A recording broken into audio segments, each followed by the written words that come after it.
জামাত BNP অতি গুরুত্বপূর্ণ কিছু বিষয়ে জরুরি ভিত্তিতে ঐক্যমত হয়েছে। এক ঐতিহাসিক ঐক্যমত আমরা দেখতে পাচ্ছি। হ্যাঁ, এগুলো পজিটিভ, এগুলোকে আমরা অ্যাপ্রিসিয়েট করতে চাই এবং এনকারেজ করতে চাই এবং জনগণকে জানাতে চাই দেশে এক জরুরি পরিস্থিতি বিরাজ করছে। জরুরি পরিস্থিতিতে বা সংকটকালীন সময় যেরকম প্রধানমন্ত্রী সবাইকে নিয়ে বৈঠকে বসেন, এরকম বৈঠকও কিন্তু হয়েছে, জরুরি বৈঠক অনুষ্ঠিত হয়েছে। আমি আসছি সেদিকে। তো জামাতের কাছে যদি সার্বিক সহযোগিতা চায় দেশের এই পরিস্থিতি উত্তরণের ক্ষেত্রে, জামাত সহযোগিতা করতে প্রস্তুত। দর্শক, দুইটা বিষয় আলোচনা করব। একটা হচ্ছে জামাত বিএনপি কিছু বিষয়ে ঐক্যমত হয়েছে এবং ঐক্যমতের ভিত্তিতে তারা চমৎকারভাবে এগিয়ে যাচ্ছে, এবং বাকি বিষয়েও রাজপথে কিছু জলঘোলা করে শেষ পর্যন্ত ঐক্যমত হবে। আরেকটা বিষয় হচ্ছে জ্বালানি তেল নিয়ে বাংলাদেশে যে সংকট, বিশ্ব এক সংকটের মুখে, সেখানে বাংলাদেশের সংকট নাই এটা যারা বলবে তারা মিথ্যুক। তো বাংলাদেশে কিছু গারল মন্ত্রী আছে, বলছে কোনো সংকট নেই, অথচ সারা পৃথিবীতে সংকট। এই সংকট মোকাবেলায় মাননীয় প্রধানমন্ত্রী নিজে বৈঠক করেছেন। আর প্রধানমন্ত্রী সভাপতিত্বে জ্বালানি পরিস্থিতি নিয়ে বিশেষ বৈঠক। এই বিশেষ বৈঠক সাধারণত জরুরি পরিস্থিতিতে করা হয়। এর মানে একটা খারাপ অবস্থা, দেশের পাম্পগুলোতে জ্বালানি নেই এবং সাধারণ জনগণকে জরুরি প্রয়োজন যার তাকে বঞ্চিত করে বিএনপি সন্ত্রাসীরা আগে ভাগে জ্বালানি ভরে নিচ্ছে।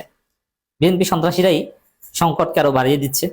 কোথাও কোথাও বিএনপির লোকজন এক্ষেত্রে গণধোলাইও খাচ্ছে।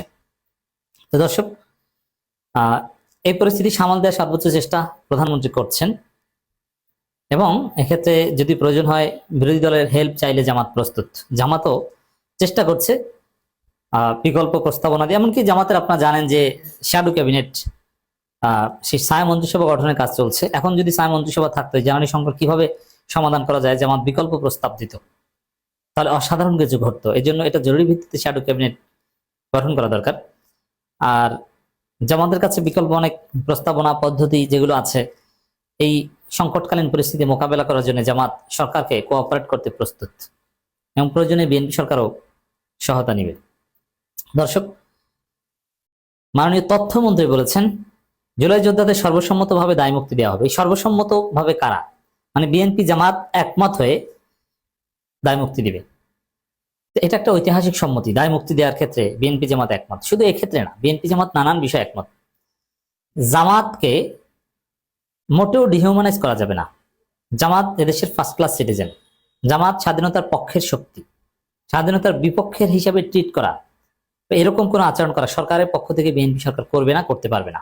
এই বিষয়ে একমত হয়েছে, যার ফলে আপনারা দেখছেন জামাত স্মৃতিসৌধে যাচ্ছে রাষ্ট্রীয় প্রোটোকলে। এ বিষয়ে সরকারের পক্ষ থেকে কোনো টু শব্দ করবে না, বরং জামাতি কালচার আর ওখানে এস্টাবলিশড হবে, হাত তুলে দোয়া করা হবে। তবে জামাত একটু ছাড় দিচ্ছে, সেটা হচ্ছে অধ্যাপক গোলাম আজমকে বিসর্জন দেয়া, যে তাকে প্রাসঙ্গিক রাখবে না জামাত। দলীয় ফোরামে গোলাম আজমকে চর্চা করবে জামাত, কিন্তু রাষ্ট্রীয় গণফোরামে জামাত গোলাম আজমকে রিলেভেন্ট করতে চাইবে না। এই শর্তে বিএনপি জামাত ঐতিহাসিক ঐক্যমতে পৌঁছেছে।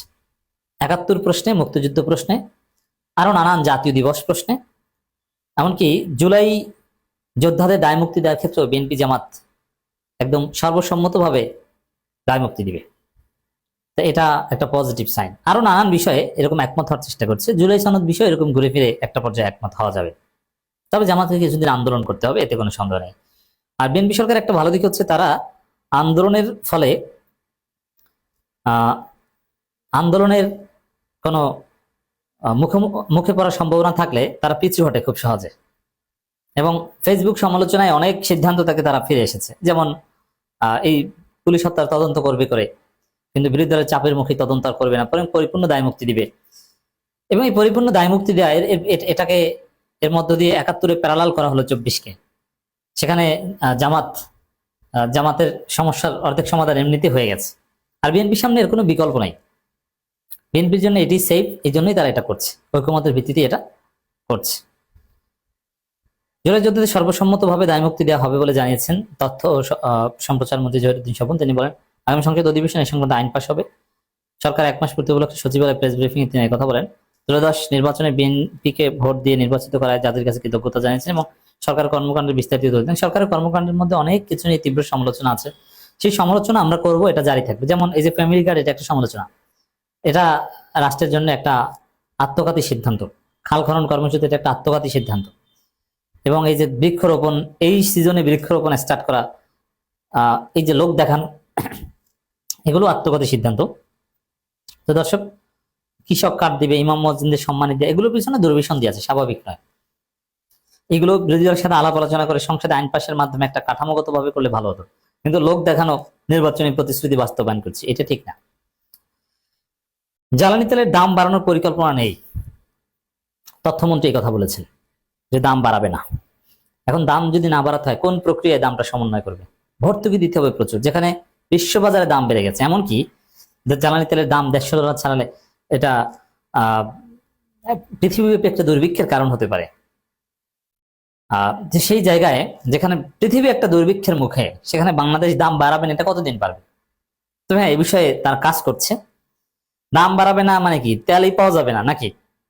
আরে ভাই, তেলই নেই, দাম বেড়ে আর কি হবে? এটা করবে? যাই হোক, কিছু একটা করতে হবে। এক্ষেত্রে জামাতের কাছে বিকল্প কি আছে? তারাও সরকারের কাছে সরবরাহ করছে কিংবা করবে। দেশে এই মুহূর্তে জ্বালানি সংকট নেই, আবারও সেই মিথ্যা কথা। সংকট আছে, বলেন যে সংকট সমাধানের চেষ্টা করছে। সংকট আছে, এটা আমি আপনি সবাই দেখি চোখের সামনে, তেল পাওয়া যায় না, দ্যাটস ইট, ফাইনাল।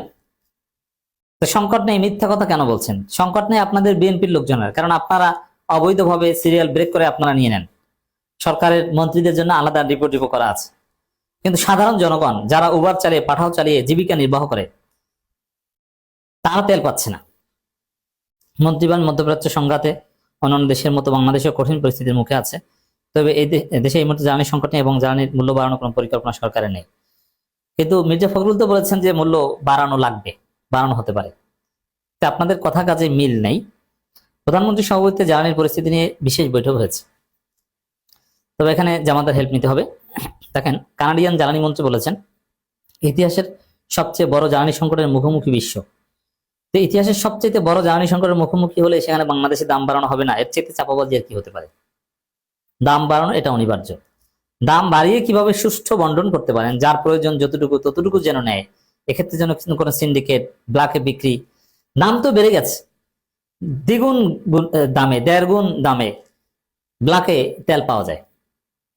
তো দর্শক, নানান বিষয়ে জামাত বিএনপি ঐক্যমত হচ্ছে এবং দেশে এক জরুরিভাবে বিএনপি পরিস্থিতি মোকাবেলা করার চেষ্টা করছে, কিন্তু উল্টোপাল্টা কথা থামছে না। পরিস্থিতিকে অস্বীকার করার যে একটা ট্রেন্ড, এটা থামছে না।